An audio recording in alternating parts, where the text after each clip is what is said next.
Do's and don'ts when starting keto. Stick around, I'll explain.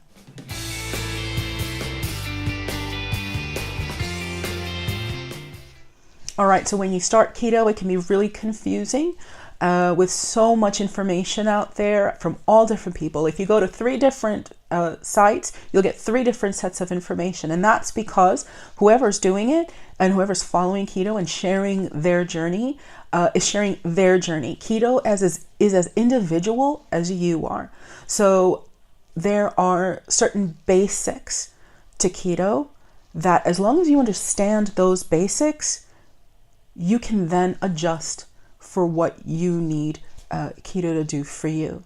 So my first do go out and learn about keto, but not just about the dirty keto or the lazy keto. Go for the strict keto, which is the main type keto program that's out there. If you understand what the strict version of keto does, because it keeps you away from certain foods and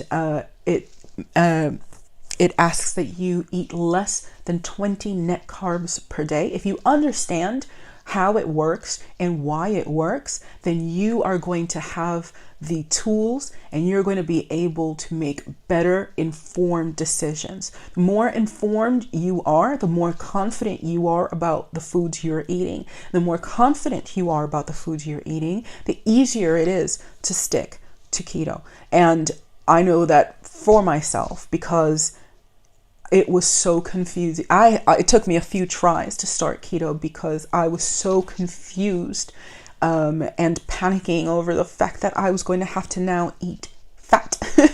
I literally just panicked and had to try it to start it a few times before I actually just went, oh, I can have bacon and eggs in the morning. We'll start with those. So really, number 1, learn about keto and keep learning about keto. And that's why I do these videos, to share what I do, to share what I've learned. This is educational. I am by no means a doctor or a nutritionist. And please, please, please pair up with your doctor or nutritionist when you start keto or when you start any diet or exercise program, because they are the medical professionals and can help support you. And by all means, do it because you need to get your blood checked, because it will be amazing to see how your blood work and your internalness changes while on keto. So go and talk to your doctor, because if anything starts going off and you start noticing things, you can speak to your doctor about it and they can help you out.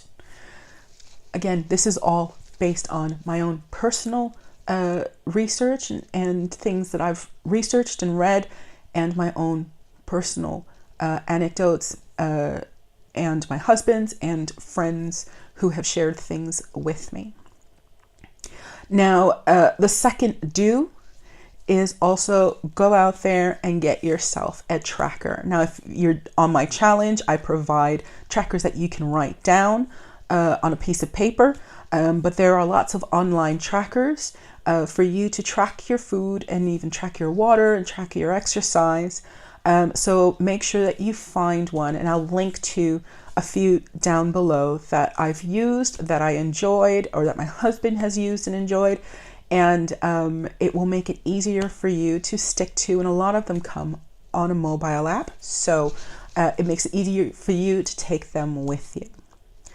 Third do is take time to think about what it is that you're doing. Take time, even if it's 5 to 10 minutes each day, for yourself, and think about what you've done, how you're feeling. Has there been any changes in your body so far from this 1 week, or from this first few weeks if you've just started, and what is coming up next week and what it is that you want to achieve. So if you've got a social gathering coming up, don't wait until the day before. If you're going out to a restaurant, go to the restaurant website. If they have one, look up their menu, ask questions, plan ahead what you're going to have. If you're hanging out with friends, figure out where it is that you're hanging out. If you need to bring your own snacks, then do. So it's about that planning about what's coming up so that you're not caught unprepared.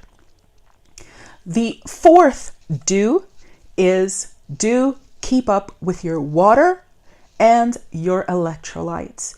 When you first start keto, the best way to stave off that crazy keto flu that makes you groggy, that makes you fatigued, that gives you headaches, muscle aches, and you're feeling just like utter nonsense, is making sure that your electrolytes are up. Electrolytes are sodium, potassium, and magnesium. If you need to buy electrolyte tablets, those are some that I recommend that you get if you've just started keto for the first time.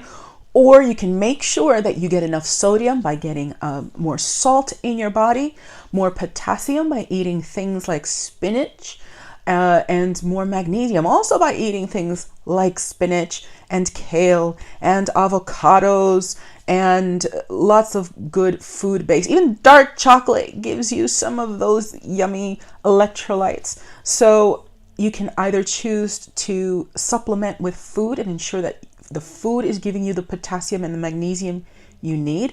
By the way, you still probably want to buy some extras as supplements for when you need them. So make sure that you keep up with your electrolytes, but also make sure that you keep up with your water. Now, don't go overboard and crazy drinking your water. People will say, oh, you've got to drink 2 gallons of water. No! Stop it! The main thing is drink water when you're thirsty. Drink more water in general, because I'll tell you what, for me personally, I can go a full day without drinking a thing. So you want to make sure that you are drinking water, and the water helps flush things out and helps get rid of the fats and helps encourage everything to flush out through your body. And that's fantastic, but you don't need to be drinking gallon upon gallon upon gallon of water. And also the fact that drinking lots of water can help exacerbate or can help make your electrolyte deficiency worse. So let me put it this way: when you start on keto, a lot of the initial weight loss is water based. You're losing a lot of water weight, and just in general, you're not going to be having a lot of water in your body, because as you're burning fat, the fat that's being held is being held in water. And when the fat is released, you're also releasing water. So you're just constantly releasing water while you're on keto. And that means that your electrolytes are constantly going to be at a low point. So you want to make sure, again, that you're using more sodium than usual, that you've got your potassium up, that you've got your magnesium up. Because if you have your electrolytes at low, and then on top of that, you keep diluting because you keep chugging water in, it's going to further dilute those electrolytes, and you're going to feel horrible because you don't have your magnesium and your potassium and your sodium because they've gotten so diluted. So again, yes, drink water, but don't go crazy drinking water. Okay, and this is something that Professor Tim Noakes of the Tim Noakes Foundation has said himself. There was a link to his video with Dr. Eric BERG down below, and he said many a wonderful thing. But one of the things he talked about is drinking too much water. So those are some do's. Some don'ts. Don't start keto and start making the breads and the cookies and the biscuits and the keto pastries. Give your body 30 days of staying away from the baked goods. If you go from eating bread to being on keto, eating keto bread, that link just doesn't snap. It doesn't go away. So you just continue to be dependent on bread. And if it's not there, you're just going to miss it that much more. And then the more you rely on these little pre-made foods that used to get you through the day, so, keto bars and keto breads and keto cookies right away, right when you first start, you never really get into the whole point of keto, the rest of keto. So it's going back to completely changing how you relate to food and going back to food that's closer to its natural state, and exploring dishes that are fantastic. But if you're busy using bread throughout your day, and you can do a keto loaf, and then all you're doing is relying on that, and making those keto chips and crackers from the beginning. I'm talking about from the beginning. You never break that relationship. So for me, I would say don't go off and start doing the keto breads and the keto crackers and the keto pizza. Okay, well, maybe the pizza. You might need pizza. But keep away from those for the first 20 to 30 days. Just keep away. Break that. And then start bringing them in slowly but surely. I tell you, I am a carb lover. Well, I was, and a bread lover. And I have not eaten bread in so long, except for one time where I was feeling really, really ill and nauseous. And for me, bread was the only thing that could take that feeling away. And it did. But it didn't taste good. It didn't taste good. I was so surprised at how and dry and it tasted. And as much as I love the smell of the bakery every single time I go into the shop, I love it. And I just stand there. I no longer am bothered by getting bread. It is amazing. Even when I want to cheat. Because we all have that moment. I want to cheat. I'm staring at the bread and going, no, not really. I don't want that. So yeah, stay away from making those breads. Another don't is don't start comparing yourself with other people. Sure, there are several bloggers and several friends who have had fantastic results in 3 months. Every person is different. Your body is your body, and it's going to go as fast or as slow as it's going to. You don't know what's happening inside of you. You don't know how much it needs to heal. So